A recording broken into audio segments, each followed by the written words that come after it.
تو میں قسم کھا کر کہتا ہوں تجھے جنت میں اپنے ساتھ لے کر جاؤں گا. میں قسم کھا کر تجھے جنت میں تماچا کھا رہا ہے اور جنت کا مستحق, تماچا مار رہا ہے اور جنت کا مستحق بن رہا ہے. یہ تھا ایک, یہ ہمارے اسلاف تھے.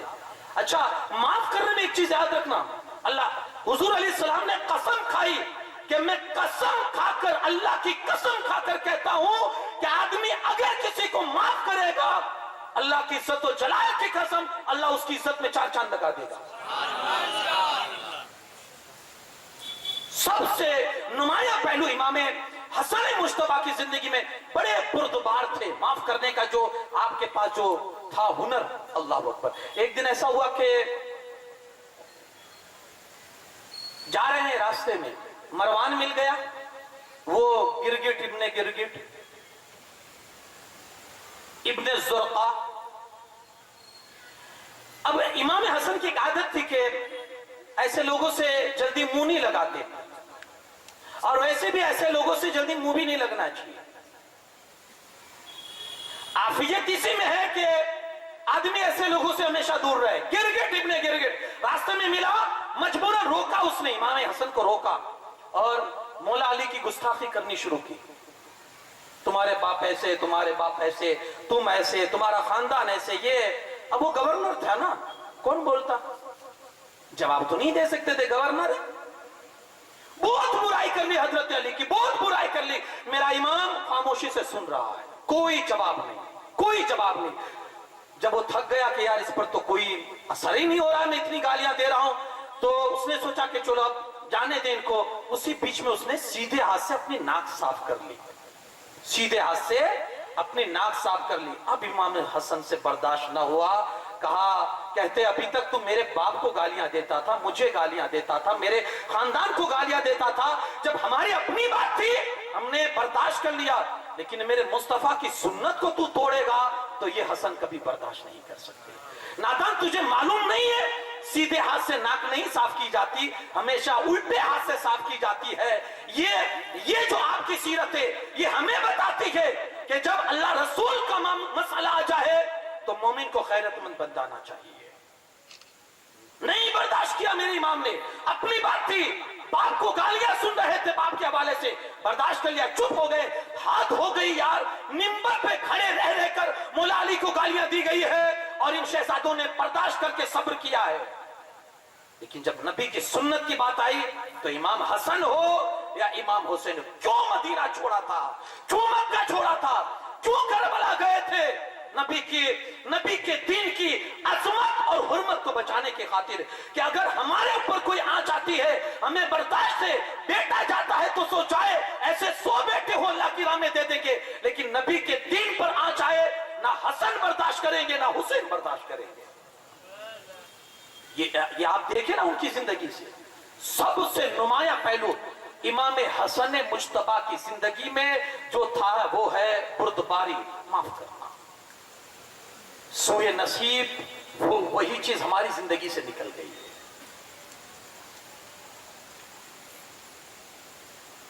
آپ ان کی زندگی دیکھیں گے کہ ایک بڑا پیارا ان کا فرمان مجھے یاد آیا. امام حسن سے کسی نے امام حسین سے پوچھا کہ امام حسن, تو آپ فرماتے امام حسن میرا صرف بڑا بھائی نہیں ہے بلکہ امام حسن میرا امام ہے. یہ کون کہہ رہا ہے یار, ان کی بھی مجلس سجایا کرو ہو, ان کی بھی مجلس سجایا کرو. آج ان کے نام کو بھی پشے پشٹ ڈالا جا رہا ہے, آج ان کا ذکر بھی کم کیا جا رہا ہے. نہیں, ان کا ذکر بھی زور شور سے کرو, کیونکہ آج ہم جتنی اس سے امام حسین کو یاد کرتے ہیں, امام حسین کہتے ہیں حسن کون ہے, میرے بڑے بھائی نہیں بلکہ میرا امام ہے حسن مجتبیٰ. امام حسین کے بھی امام حسن مجتبیٰ. ایک بہت بڑی سازش رچی جا رہی ہے اس امام کو بھولنے کی, اس کی وجہ میں آگے بتاتا ہوں آپ کو, کہ بھلا دیا جائے ان کا تذکرہ.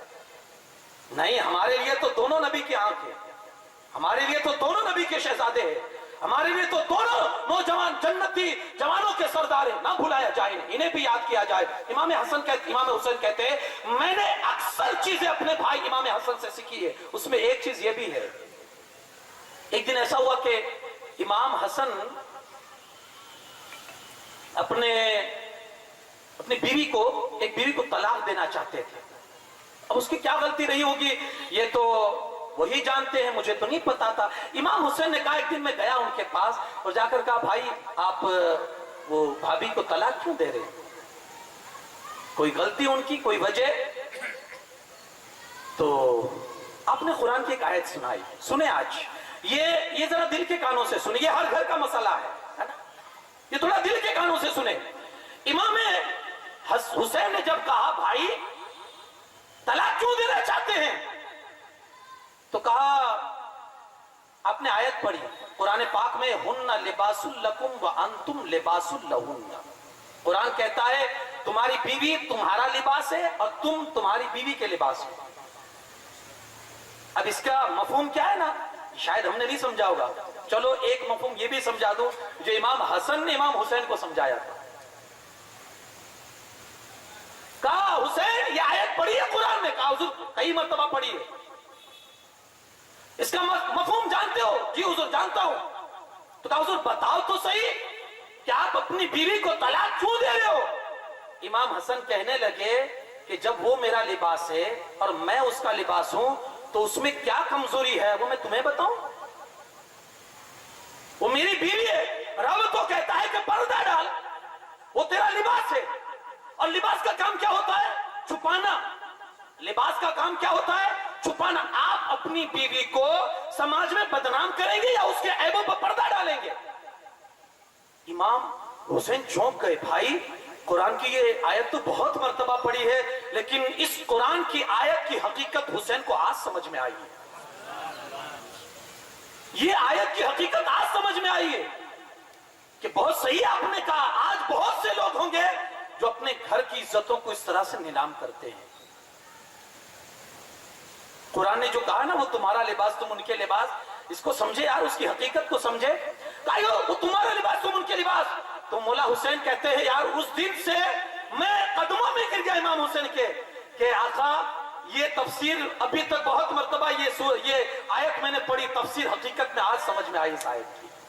پھر اس کے بعد امام حسین کہتے ہیں کہ بہت دنوں کے بعد جب آپ نے اپنی اس بیوی کو طلاق دے دیا,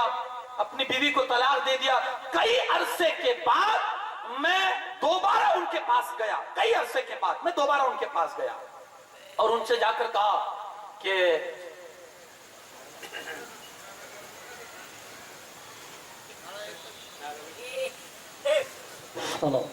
نعرہ تکبیر, درود پاک, نعرہ تکبیر, نعرہ رسالت, نعرہ رسالت.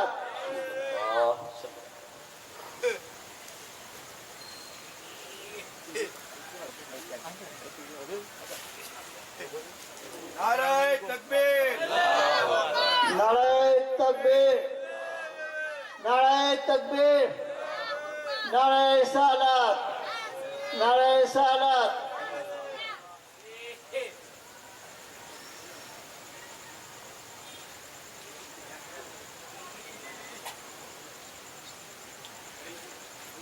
تھوڑا آپ حضرات بیچ میں اسپیس خالی دیکھ رہا ہوں, تھوڑا بیٹھے بیٹھے آگے بڑھ جائیں تاکہ پیچھے بھی بہت سارے عاشقان کا ایک ہجوم ہے. آگے آگے آتے جائیں, پیچھے والوں کے لیے گنجائش پیدا کریں, اللہ آپ کے لیے کشادگی کر دے. بیٹھے نا بہت.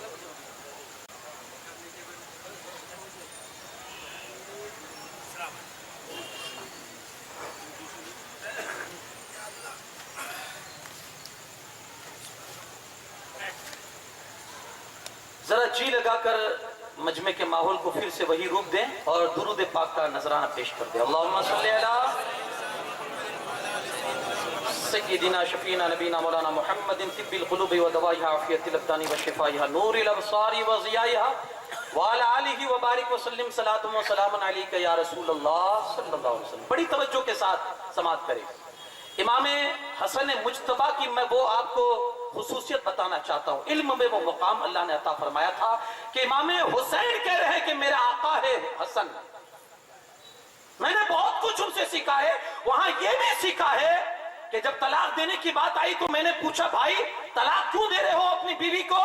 تو کہا قرآن نے مجھے یہ کہا کہ میں اس کا لباس، وہ میرا لباس چھپانے کے لیے ہوتا ہے، اوپن کرنے کے لیے نہیں ہوتا ہے۔ میں اس کی کمزوریاں تمہیں کیوں بتاؤں؟ امام نے نہیں بتائی۔ امام حسین کہتے ہیں جب کئی دنوں کے بعد بھائی نے طلاق دے دی اس عورت کو، وہ عورت چلی بھی گئی۔ اب سنیں، امام حسین کہتے ہیں میں پھر پہنچا، آقا اب تو بتا دو، شان والے بھائی اب تو بتا دے کہ اس عورت کو طلاق کیوں دی تھی؟ سنیں دل کے کان سے سنیں۔ آقا حسن مجتبیٰ کہتے ہیں بھائی اب تو وہ پرائی ہو چکی ہے، حسن کی عادت نہیں ہے کہ کسی پرائی عورت کی برائی کرتا بھی رہے۔ اللہ نے اس علم کی طاقت سے آپ کو نوازا تھا، کوئی تصور بھی نہیں کر سکتا ہے۔ زہر دیا گیا، ایک نہیں 5 مرتبہ زہر دیا گیا۔ پڑھیے تاریخ میں آتا سب سے پہلے شہد میں ملا کر آپ کو زہر دیا گیا۔ امام حسن مجتبیٰ کہتے ہیں اتنی تکلیف ہوئی کہ میں پوری رات ایسے تڑپا جیسے بغیر پانی کے مچھلی تڑپتی ہے۔ پھر میں صبح بارگاہ رسالت میں شفا خانے میں پہنچا اور حضور کی بارگاہ میں جیسے کہ اپنے مرض کے حوالے سے میں نے عرض کی، اللہ نے رسول اللہ کے صدقے میں میرے سارے زہر کو ختم فرما دیا۔ دوسری مرتبہ کھجوروں میں ملا کر زہر دیا گیا، سازش ابھی بھی چالو ہے، کھجوروں میں زہر ملا کر دیا گیا۔ امام حسن پاک کہتے ہیں کہ اس میں بھی بڑی شدت کی تکلیف مجھے ہوئی، لیکن رسول پاک صلی اللہ علیہ وسلم کے در کی خاک کی وجہ سے اللہ نے مجھے شفا عطا فرما دی۔ اس کے بعد